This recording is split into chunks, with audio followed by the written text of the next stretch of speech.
Ladies and gentlemen, the President of the United States, Donald J. Trump.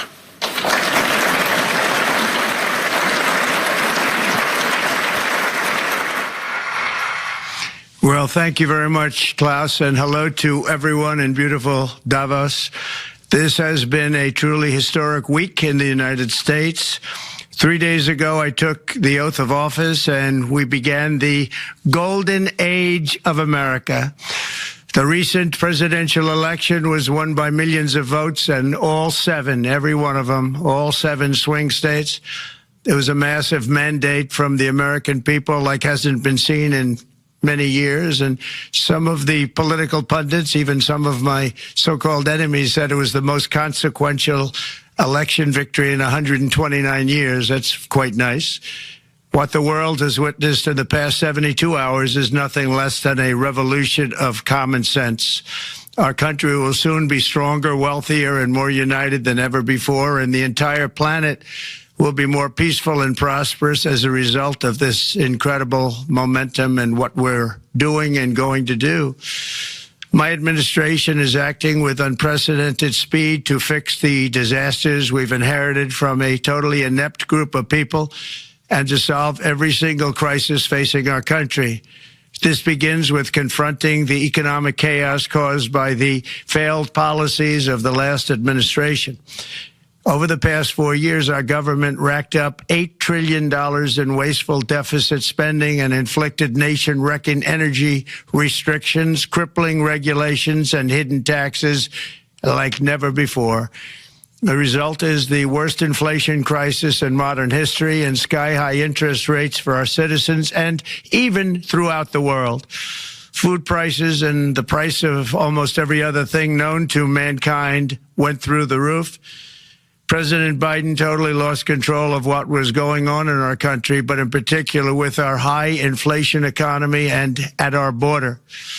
Because of these ruinous policies, total government spending this year is $1.5 trillion higher than was projected to occur when I left office just 4 years ago.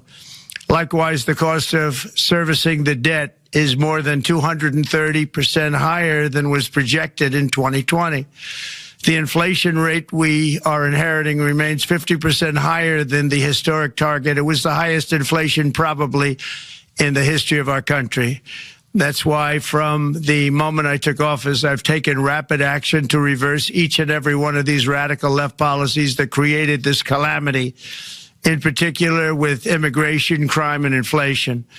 On day one, I signed an executive order directing every member of my cabinet to marshal all powers at their disposal to defeat inflation and reduce the cost of daily life.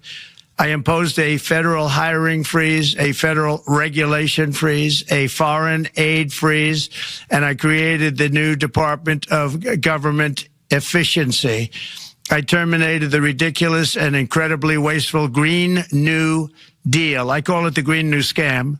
Withdrew from the one-sided Paris Climate Accord and ended the insane and costly electric vehicle mandate. We're going to let people buy the car they want to buy.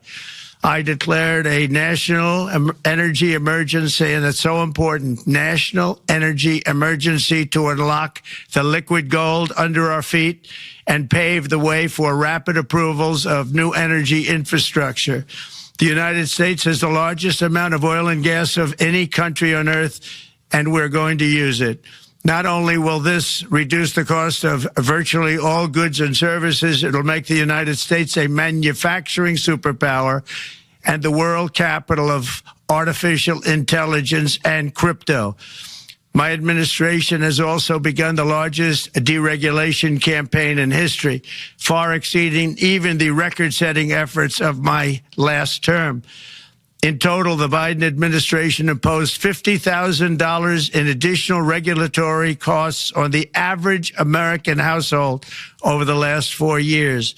I have promised to eliminate 10 old regulations for every new regulation, which will soon put many thousands of dollars back in the pockets of American families. To further unleash our economy, our majorities in the House and Senate, which we also took along with the presidency, are going to pass the largest tax cut in American history, including massive tax cuts for workers and family, and big tax cuts for domestic producers and manufacturers. And we're working with the Democrats on getting an extension of the original Trump tax cuts, as you probably know, by just reading any paper. My message to every business in the world is very simple. Come make your product in America, and we will give you among the lowest taxes of any nation on earth. We're bringing them down very substantially, even from the original Trump tax cuts. But if you don't make your product in America, which is your prerogative, then very simply you will have to pay a tariff, differing amounts, but a tariff which will direct hundreds of billions of dollars and even trillions of dollars into our treasury to strengthen our economy and pay down debt. Under the Trump administration, there will be no better place on earth to create jobs, build factories, or grow a company than right here in the good old USA.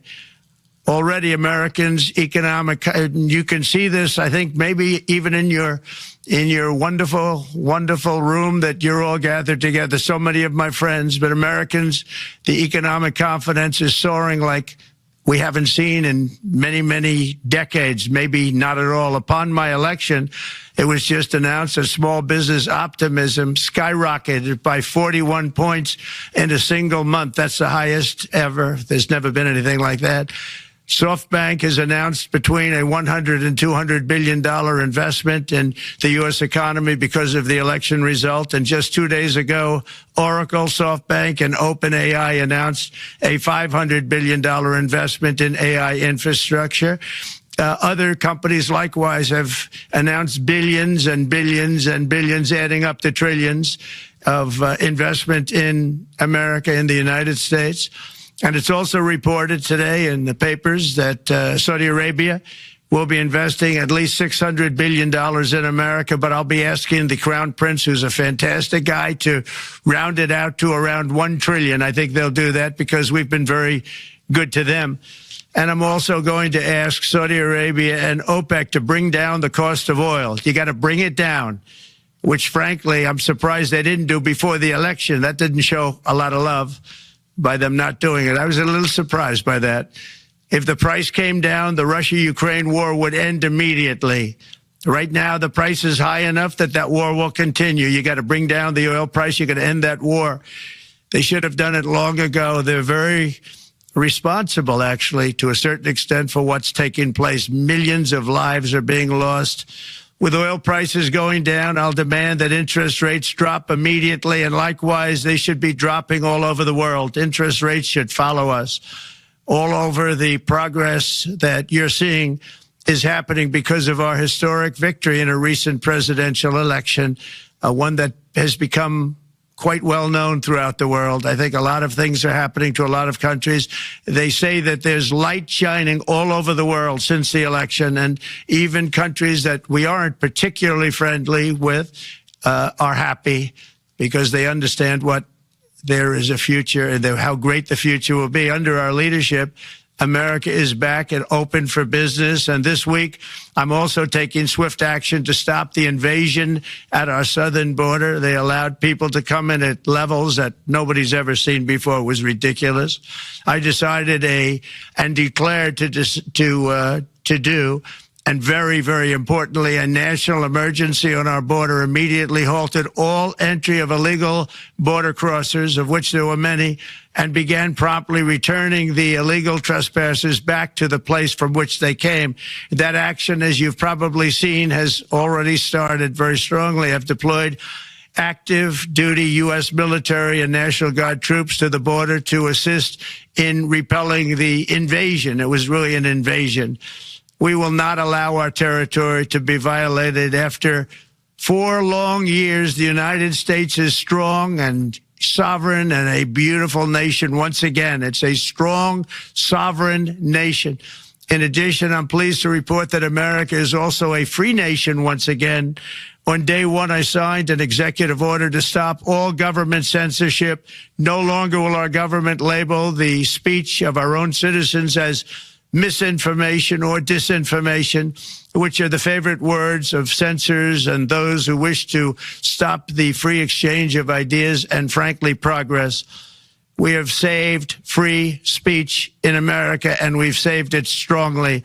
With another historic executive order this week, I also ended the weaponization of law enforcement against the American people and, frankly, against politicians, and restored the fair, equal, and impartial rule of law.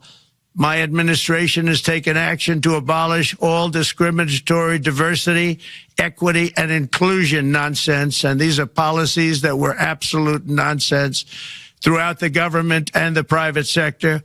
With the recent yet somewhat unexpected great Supreme Court decision just made, America will once again become a merit-based country.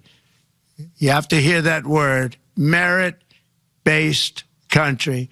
And I've made it official, an official policy of the United States, that there are only two genders, male and female.